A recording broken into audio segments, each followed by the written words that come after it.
everybody's shoes off before the test. But I'm not wearing socks. Well, that's too damn bad. So this teacher had a rule, a very specific rule. Before every test, shoes had to come off. No exceptions. It didn't matter if you didn't have any socks on. It didn't matter if it was cold. She said it helped keep the energy in the room settled and grounded. Her exact words were, "Your mind works better when your feet can breathe."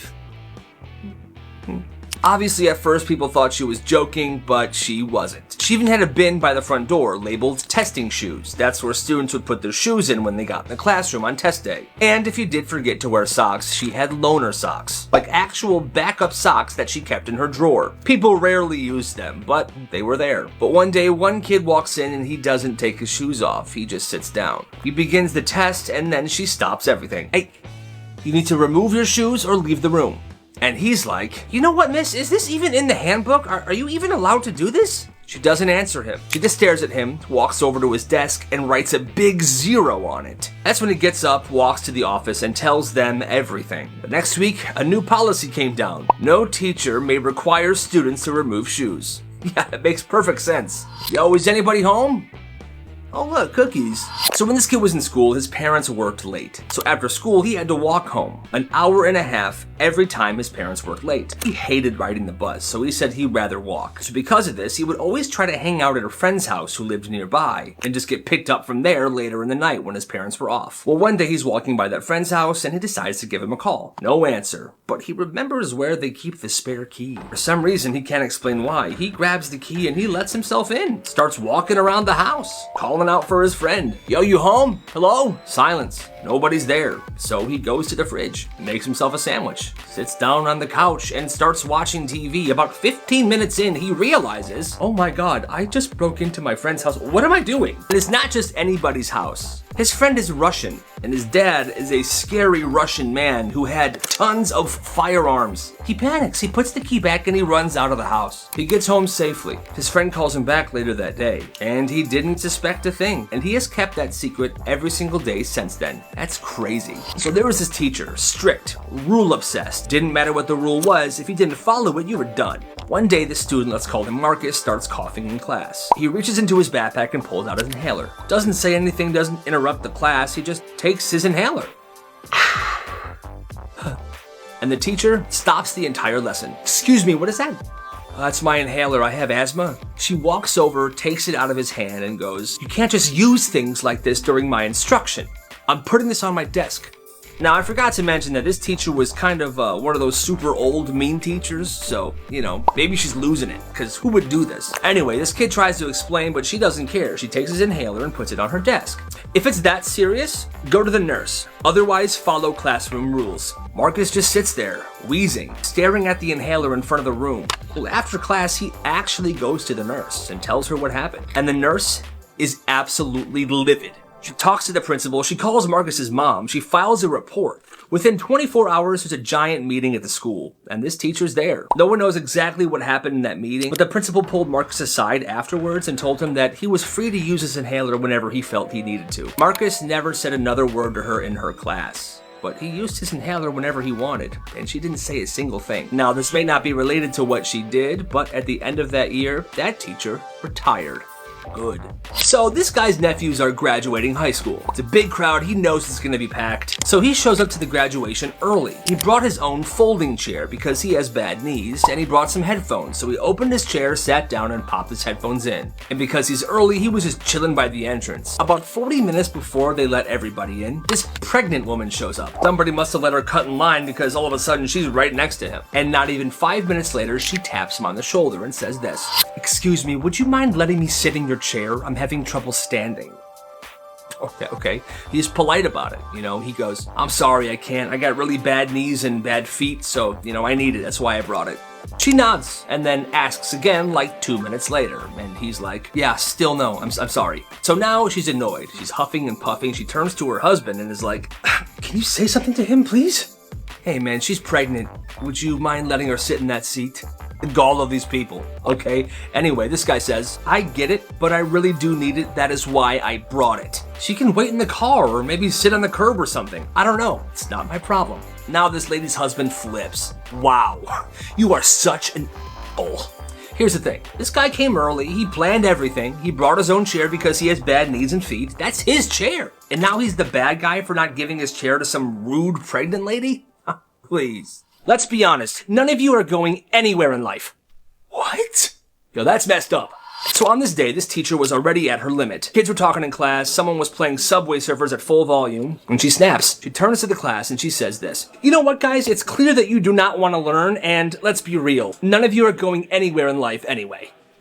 The whole room freezes. People were shocked. Did she really just say that? Well, one kid stood up, and without hesitation, he says this. Clearly, you didn't go anywhere in life either. At this point, the class is losing it. She hits him with this. Sir, excuse me, you have no room to speak. You are literally failing my class. And that's when he ends her with this. Yeah, and you've been teaching this class for 19 years. You eat yogurt for lunch, still drive a 2006 Toyota Corolla, and you cry in the parking lot before second period. So I'm sorry, who's really failing here? A kid flips a chair. Oh my God. The bell rang. These students are going absolutely insane. She stands there frozen. She has no idea what the heck to do. And then as he's about to leave the classroom, he looks at her and says this. Hey, from now on, shut your mouth and let me fail in peace. See you tomorrow.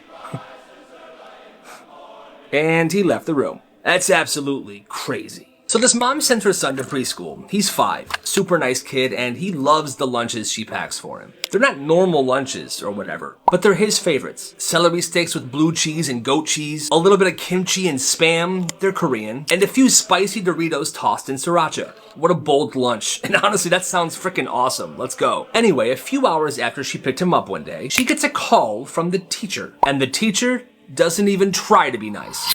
Hi, yeah, I need you to stop packing your son such disgusting and inappropriate lunches.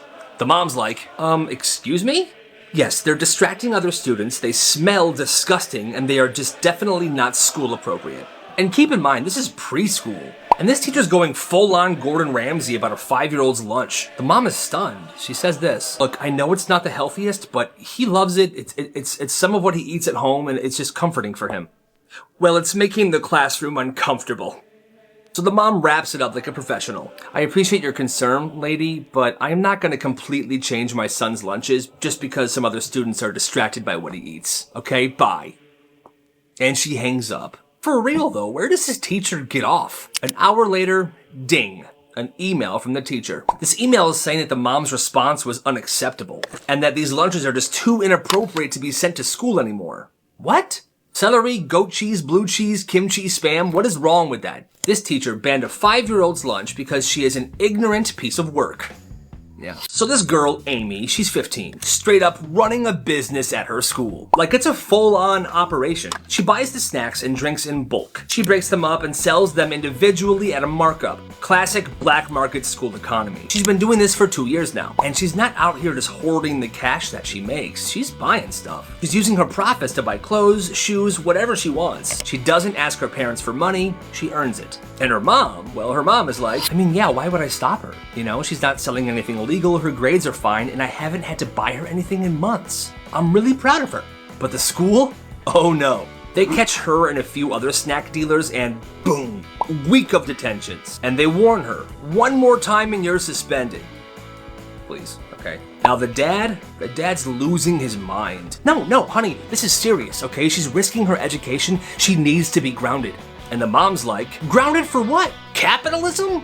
Like for real, what are we doing here, you guys? You know, she's not disrupting class, she's not failing. In fact, she's doing better than she has before. She's not pushing anything shady. She's just really good at business. The mom says this. The school's obviously making something out of nothing. It's not like she's slinging crank behind the vending machines. And honestly, I get it. I understand like rules are rules, but let's be real here. Half these schools don't teach the kids anything useful anyways. Good for her, for respecting her own hustle. And if that was my school, I'd be asking for her supply chain. Big ups to Amy. One day at this one middle school, a teacher walked past the lockers and stopped. What is that? Beef jerky. It was a full, seasoned pack of beef jerky, just sitting on top of one of the lockers. He took it down, threw it out, and he thought nothing of it. Where did that come from? Anyway, the next day, same locker, new beef jerky pack. What? He's like, okay, what's going on? He throws it out again. Day after that, boom, another one. Okay, what the heck? Every single day. Take it down, a new one shows up. Take it down, a new one shows up. He even tried to catch whoever was doing this, like a stakeout, waiting around the corner with his coffee like it was a mission. Well, I'm gonna get you little monster, I'm gonna get you. But he missed it. Could never catch the person doing this. And word started spreading to the students. That locker area became a spectacle. Whenever the jerky would show up, students would be around taking pictures of it and honoring it like it was a shrine. And get this, it kept happening for a month. Sometimes the locker would change, sometimes it would be hidden better, but every single day, somewhere in the school, there would be beef jerky. Then one day it just stopped. No warning, no reveal, no note, no nothing. To this day, no one knows who did it. And honestly, that's legend behavior right there. Respect to the beef jerky kid. Shut it down. We can't. There's a wait list. At this one high school, there was this one kid that never talked, like ever. Nobody even really knew his name. But one Monday, he walked into the cafeteria with a massive backpack. Everyone was very curious, like, what the heck is in there, man? He sat down and he pulled out a full-size blender, a jug of orange juice, and some frozen fruit. He plugged it into an outlet and... everyone was staring. This kid's making a frickin' smoothie? And lunch? He poured that smoothie into a cup and handed it to the kid next to him. For me? Okay. Yo, that's good. Just handed the kid a smoothie without saying anything. The next day he did the same thing. Brought the blender in, made smoothies, but this time he handed 3 cups out to people. And again, every student loved them. Day after that, 5 cups. It's like he was testing the clientele to see what they liked. Well, by Friday, he had a handwritten sign that he put in front of this lunch table. Smoothies, $2. Mango, pineapple, or strawberry banana. And the wild part?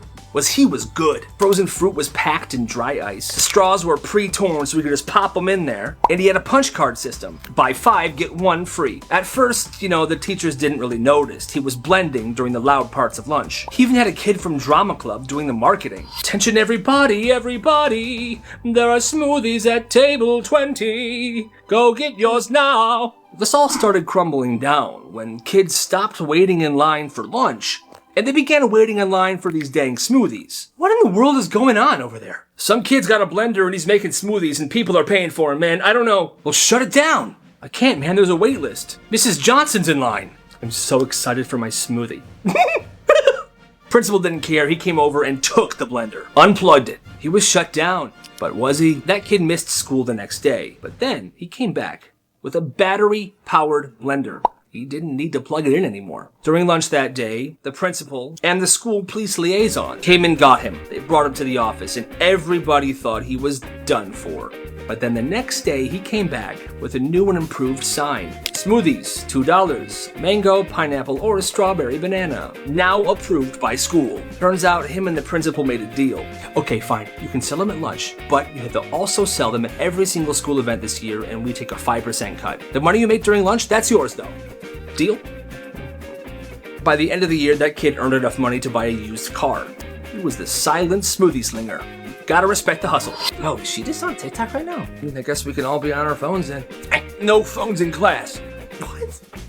So this teacher at this one school was just done. She was tenured, bitter, and she didn't even fake it anymore. She walked in late almost every single day, never brought in her laptop, and gave students independent reading like 5 days a week. But this time, she just kind of took it a little too far. She walked in 10 minutes late, holding Starbucks, sat down at her desk and said, "I'm not really in the mood today, class, so just pretend I gave you something to do."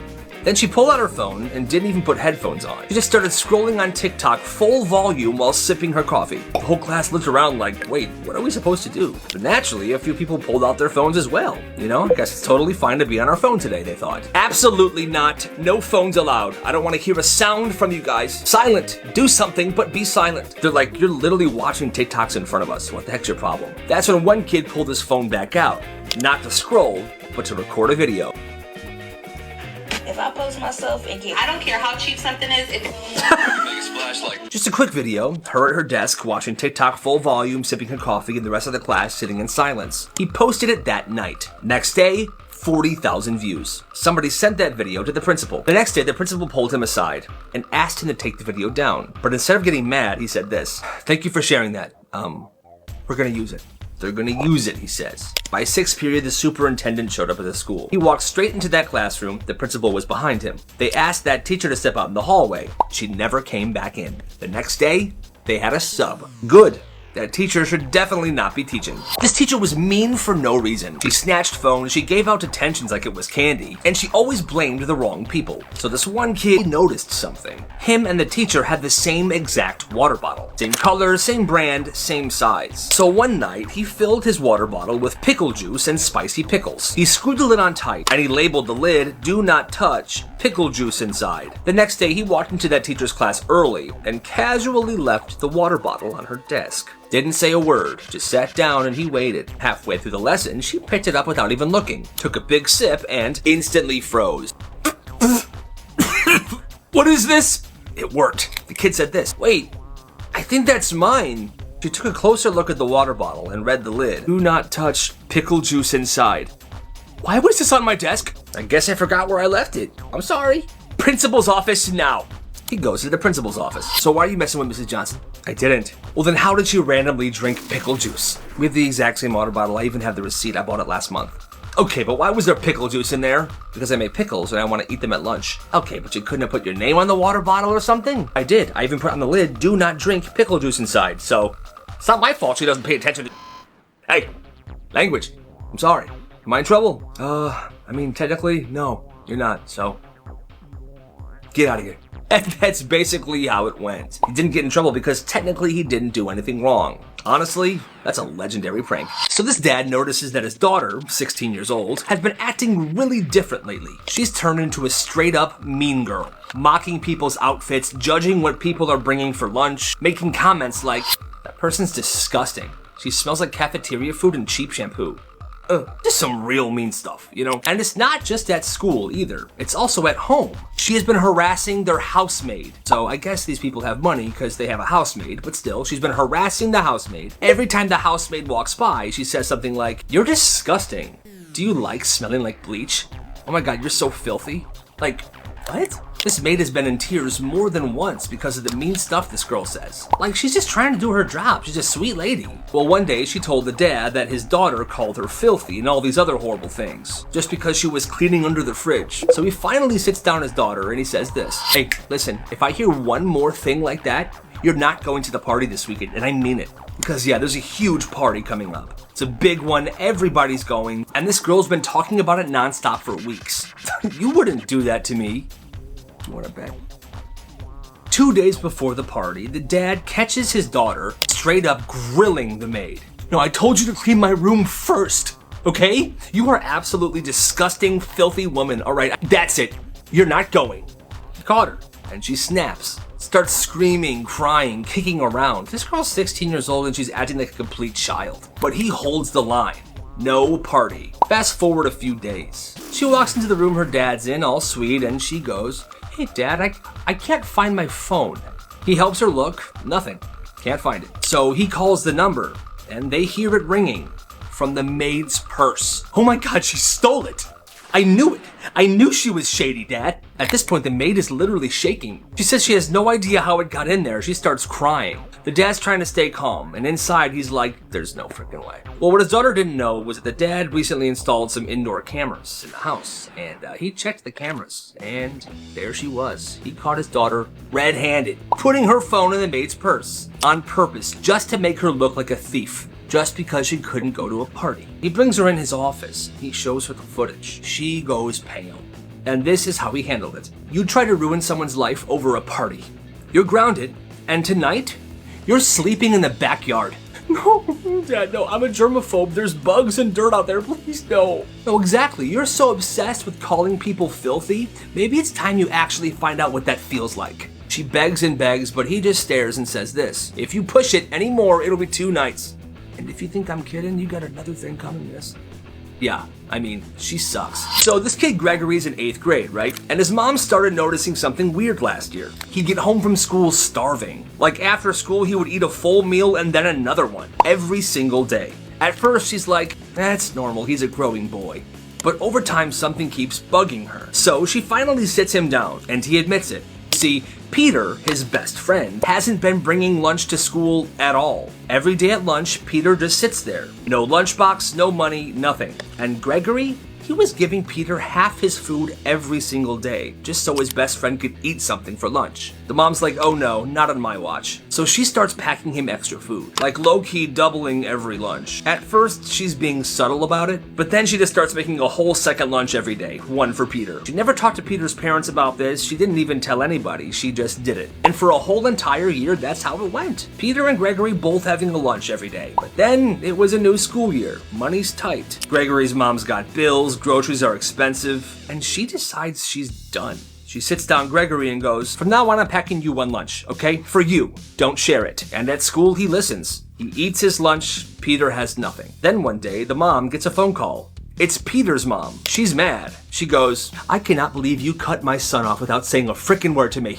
And Greg's mom just hits her with this. Excuse me, when did it become my job to feed your kid? If I would have known you weren't going to send him a lunch anymore, I would have figured something out. Greg's mom claps back with this. Why'd I have to start doing this in the first place? Click. Phone call ends. Now Gregory's mom's walking around all angry at Peter's mom, and she's like, he's definitely not getting a lunch now. But here's the truth in this situation. Peter never asked for anything. He didn't start the drama. He didn't make the calls or send any texts. He just showed up to school hungry. And his friend tried to help him with that. Two adults turned this into some sort of power struggle lunch drama, and the only one who actually paid the price was the kid with nothing on his tray.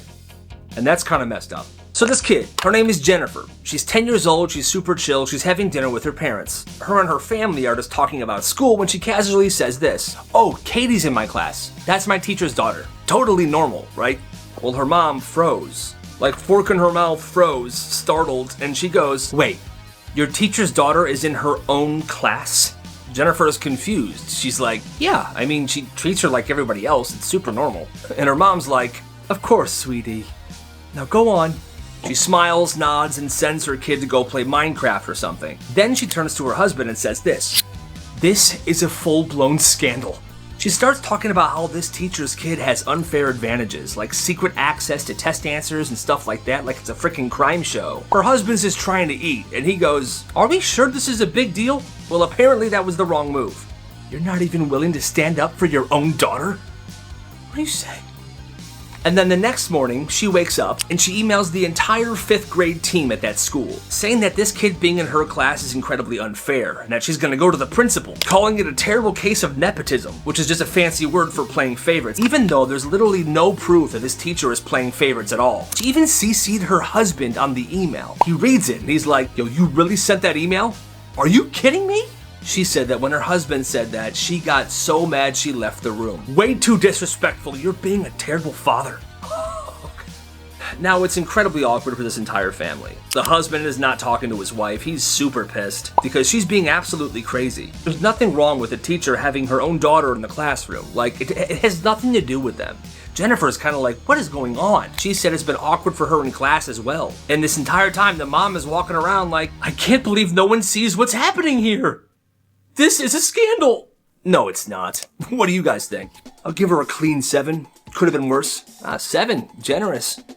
Every time this class got a sub, there was this one kid who would quietly take out a piece of paper, title it Sub Scoreboard, and start grading the sub as the class went on. No one said anything, no one gave it away, it was just this perfect silent agreement that this class always did. He kept the scoreboard hidden in between his notebook like it was official, and the stuff he graded? Petty, specific, unnecessary stuff. -1 for mispronouncing names, -2 for saying, I don't know, I'm just the sub. +3 if they actually followed the lesson, -1 if the class got too loud, and bonus points if they brought in snacks. He'd make a mark, nod to himself, and keep going. Just stay in your assigned seats, okay?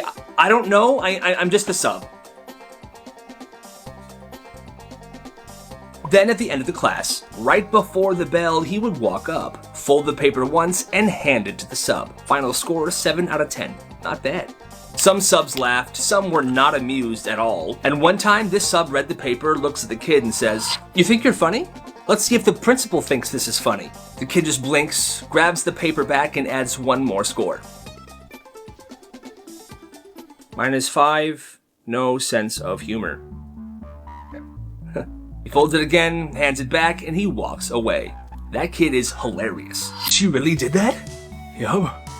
Well, let's get her fired. There was this one teacher, strict, rude, completely unpredictable. She'd take off points for sloppy handwriting, dock your grade if you turned something in 5 seconds late, and she would also lose assignments like it was nothing. Steven, where's your homework?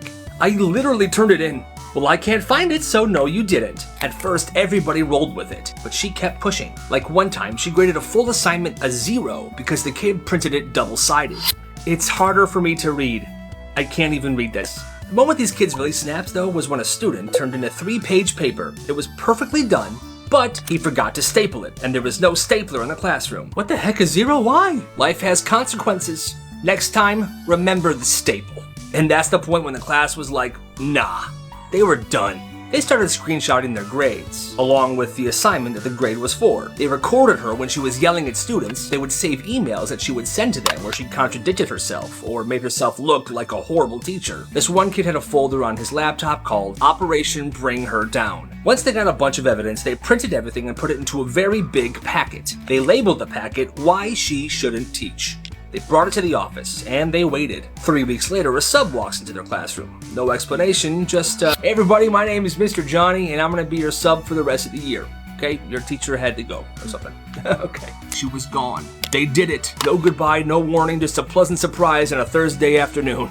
Hey, I mean, if she was a horrible teacher, good riddance, right? They're better off. Yo, dude, Jeff got office detention. What? He is so cooked. There was this one school where regular detention happened in room 117. Boring. You sit, you do your homework, you write an essay, standard stuff. But there was another kind of detention that nobody ever wanted to go to. They called it office detention. Only certain kids ever got it. No warning, no explanation, just a slip handed to them that said, report to the principal's office 3 o'clock. God, no! Once they walked in, the door shut behind them. There were no windows in this office, which made it 10 times worse. No phones allowed. You weren't allowed to do your homework. You weren't allowed to do anything. What you did have to do in office detention was this. Just sit there, across from the principal, in total silence, staring at each other. Have a seat. Okay, on that. This is office detention.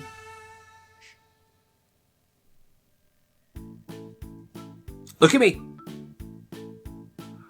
Once they were settled, no one would say a word. Nobody would move. It would just be complete silence for an entire hour. And if you broke the silence, the hour would start over. Nobody knew what the point was. There was no lesson, there was no scolding. Just slow, silent, psychological punishment, which in my opinion is horribly messed up. But I guess the weirdest part is it worked. The kids that went there never got it again. That's just insane. Dude, don't shoot it from there. If it sticks, I'm a legend.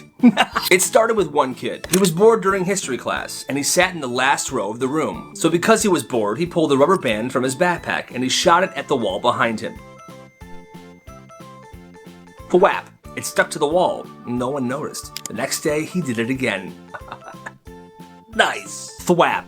2 rubber bands stuck to the wall, and then it became this thing. It was like an unspoken challenge for the kids that sat in the back of the room. The challenge would be to see if your rubber band can stick to the wall. And kids did whatever it took. They dipped these rubber bands in spit, juice, soda, anything that made them tacky enough to hold. It was disgusting, but it worked. And over time, the wall started to change. There were layers. Bands stuck on top of other bands. It looked like some weird, stretchy art project. And the teacher, he never turned around. He was one of those teachers that stood in the front of the class the whole time and he lectured from the board.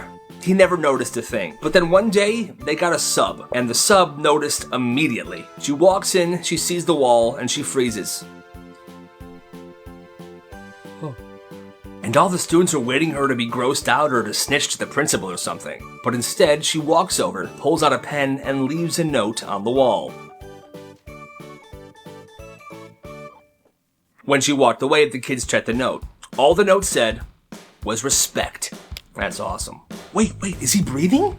No, he's fine. He's built for this. This kid walks into class one day, and he realizes there's a quiz. Well, he didn't study at all. So instead of taking a 0, he decides to take a gamble. You see, there was this massive beanbag chair in the back of the classroom. Like one of those giant overstuffed ones that sinks when you sit in it, almost like it's quicksand. Well, this kid, he was small.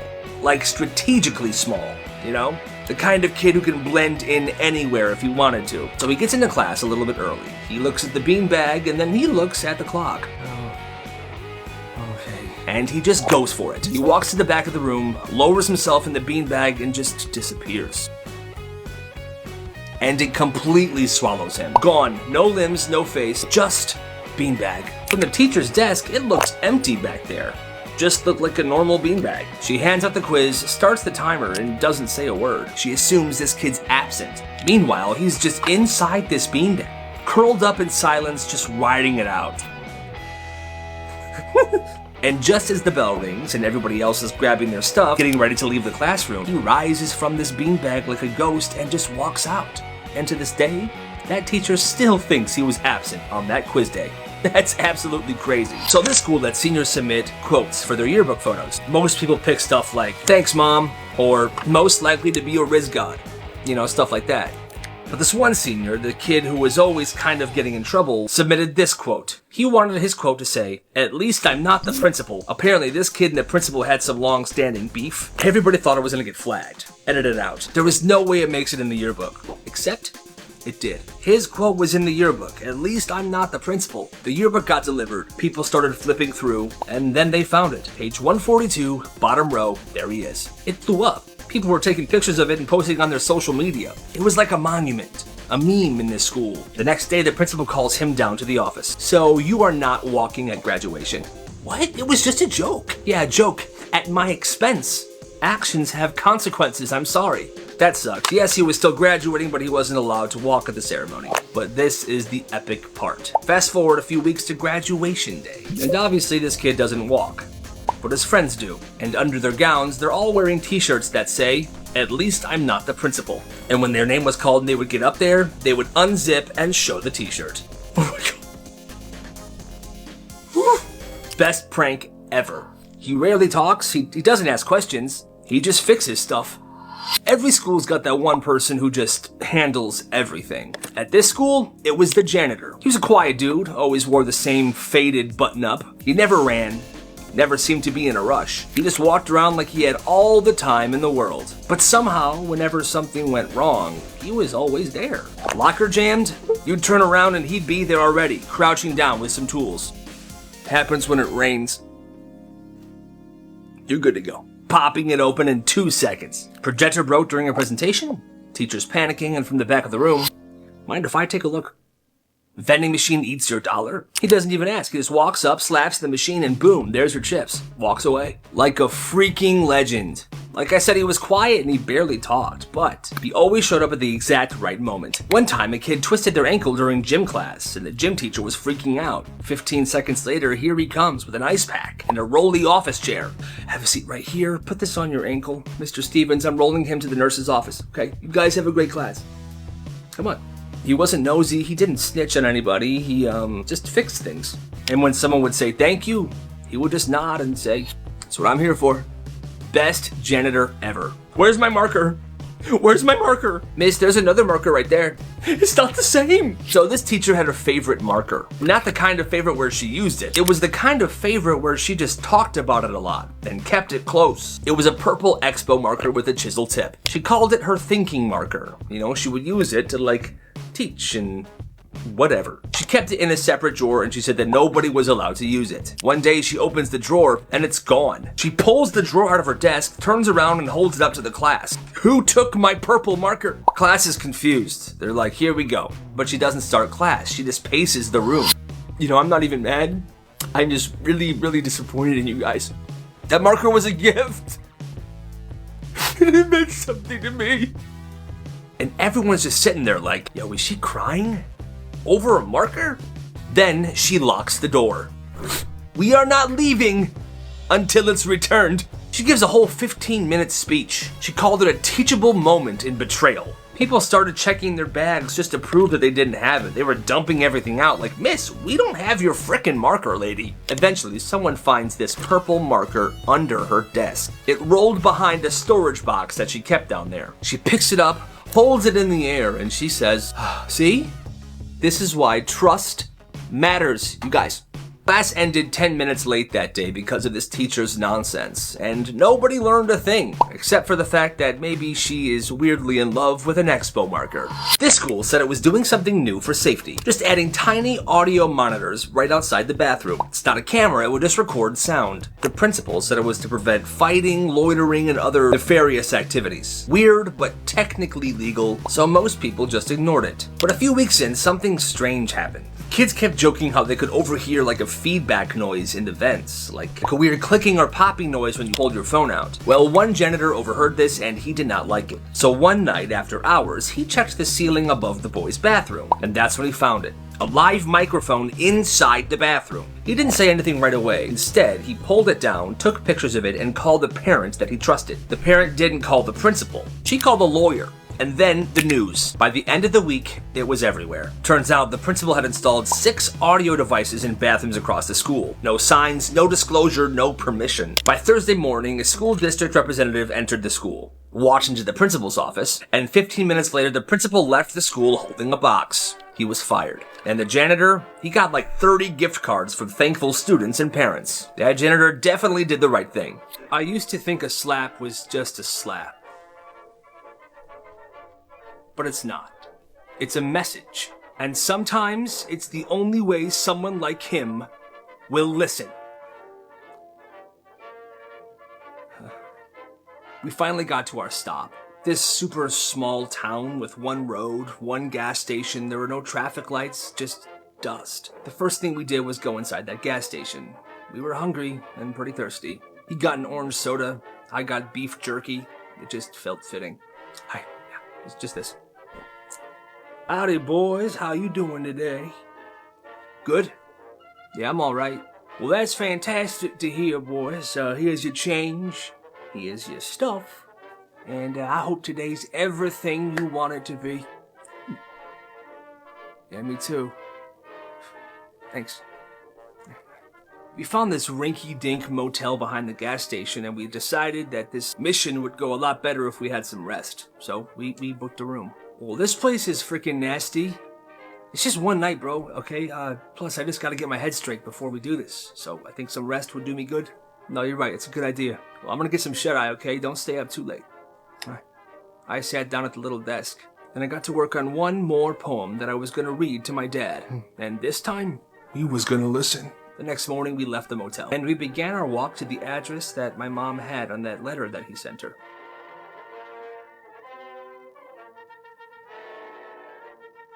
We finally made it. A busted-up trailer park in the middle of Texas, and this felt like the end of something. Maybe it was the beginning. There were no signs, no fences around this trailer, just a mailbox that said Steven on it. I think this is the place. Are you sure you're ready for this, man? Yeah.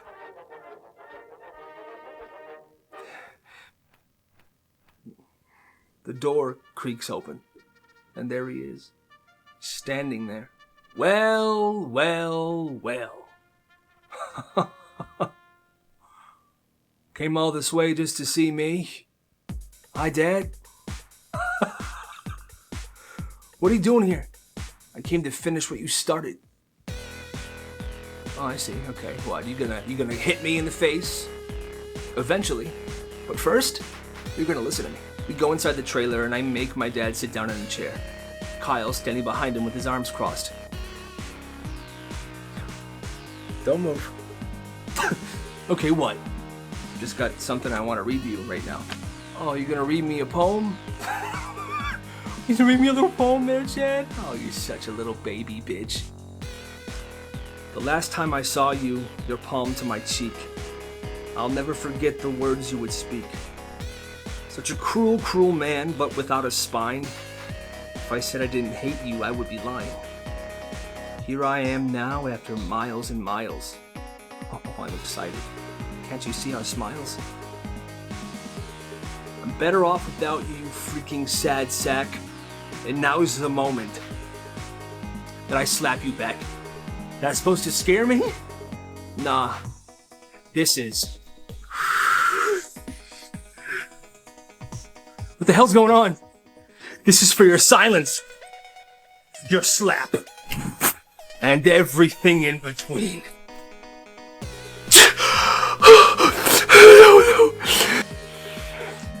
Finish him. Finish him, Kyle. No. Please. Oh, no.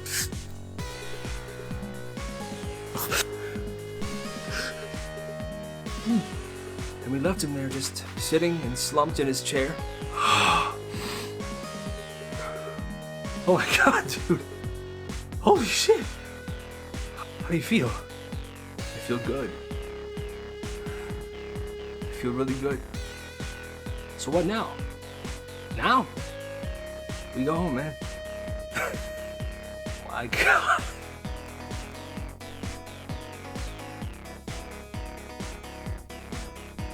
This is really good, man. I just want you to fix that last line. I feel like we could do more with it, okay? Here. Hey, Kyla, that was an incredible poem last week. Scotty, you gotta be wide open, man. All right, here we go. Good job. Good job, you guys. It's been a year since that all went down. I still can't believe we went to Texas to slap the crap out of my dad. I know Kyle enjoyed it, maybe a little too much.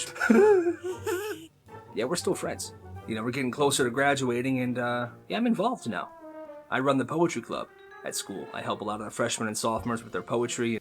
Kyle's the assistant coach of the football team. They don't like him that much because he's kind of a jackass, but it's good for him, you know. Hey, stop bullying him! But he's such a loser! See you at lunch, idiot. You know, it turns out there's power in words, but sometimes there's still the need to slap. I'm coming. Peace. Screw you, Jeff. Freaking jerk. See you at lunch. I'll see you at lunch. Hey, Billy, come on, man. All right, man.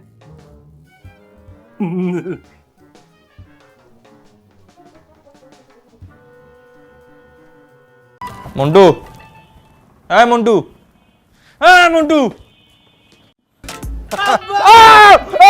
আমি তো অনাথ হয়ে গেছি গে একেবারে মনে করেন আমার বাপে আমারে এটা কেমন বাট পারি হ্যাঁ তোমার আব্বা না খুব কান্দানি আমারে কইছিল কাশি খাওয়া আমারে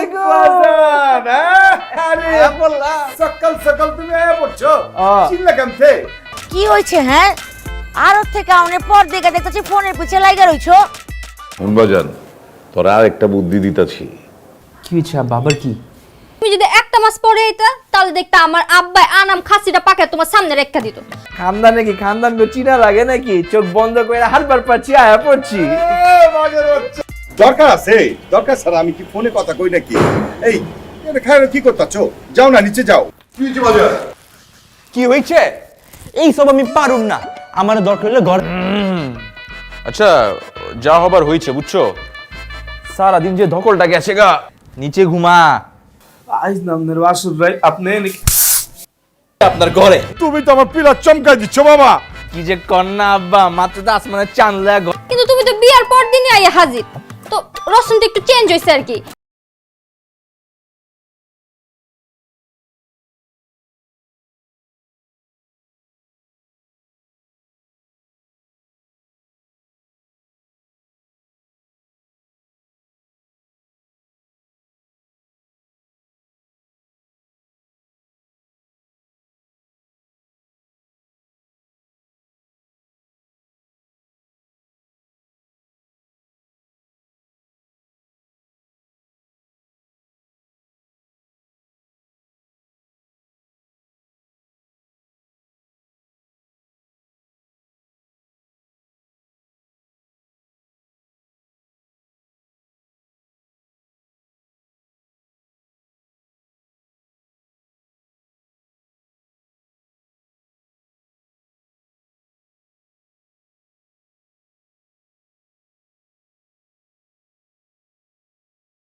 বিছানা লাগা খারাপ না হয় এটা মনে রেখা মন দিয়ে রান্না করবো আমার লগে মস্কারি চলতেছে এখানে একদম চুপ একটা টাকা দিয়ে বৌমা কি কইতেছো কুচি কুচি করে না কাইটা ফেলাইছি আব্বা আমার তো মনে করে যখন ডর দেখাইতে আমি দেখেন আপনি কি করি ঘরে আইলাম না এখন দেন না আসমানে ঠাড়াল্লাহান একেবারে কাঁপায়া দিমু আচ্ছা আপনার তুমি রাগ করো না রাগ তো তুমি করবা, খারা খারা চায়া দেও। আমি তো ভাবছি ডাকাত পড়ছে নি। এই শাহজাহানগর বাড়িতে ডাকাত আইবো এমন কোন মায়ালাল পয়দা হয়েছে নি? দাদায় পড়ছে, তার দাদায় পড়ছে, এবার আমার পালা, আমি পড়ছি। আরে রাখো তোমার খানদানি রেওয়াজ। যা করছি ভালো করছি, তোমরা তোমাকে রীতি রেওয়াজ করছো, ভালো করছো, আমি পারুম না। তুমি আমার স্ত্রী, আমি তোমার স্বামী, তুমি আমার পার্টি পাইতে দিবা। আমাকে খানদানে মাইয়ারা স্বামীর পার্টি পে না। বুঝ করেন দেখি, রুচি আছে আপনার। আরে রুচি থাকবো না, আমরা খানদান। খবরদার একদম উল্টা পাল্টা কথা কইবা না, কইয়া দিচ্ছি। আমি কইলাম তোমার মাথা একের বাড়ি মাইরা ফাড়ায় ফেলামু।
তোমার এই অবস্থা কেলা?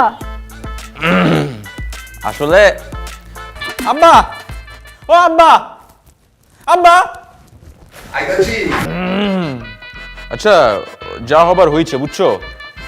সারাদিন যে ধকলটা গেছে গা। মন্টু, হ্যাঁ মন্টু, হ্যাঁ মন্টু। আমি তো অনাথ হয়ে গেছি গে, একেবারে মনে করে আমার বাপে আমারে। এটা কেমন ব্যাপার হ্যাঁ? তোমার আব্বা না খুব কান্দানি, আমারে কইছিল কাশি খাওয়া। সকাল সকাল তুমি আয়া পড়ছো, চিল্লা কেমতে? কি হয়েছে হ্যাঁ? আরো থেকে আমাদের পর দেখে দেখতেছি ফোনের পিছে লাইগা রইছো। বাজান, তোরা আর একটা বুদ্ধি দিতেছি। কি হয়েছে বাবার? কি আগে সব কথা হই না লই, তারপর তুই খালাসে যাবি। কবু মা গেটে দুলা বাইর করে দিছিলাম। ল তোর গাড়টি বুঝকা ল। সারা জিন্দেগি আমগো খানদানের সবতে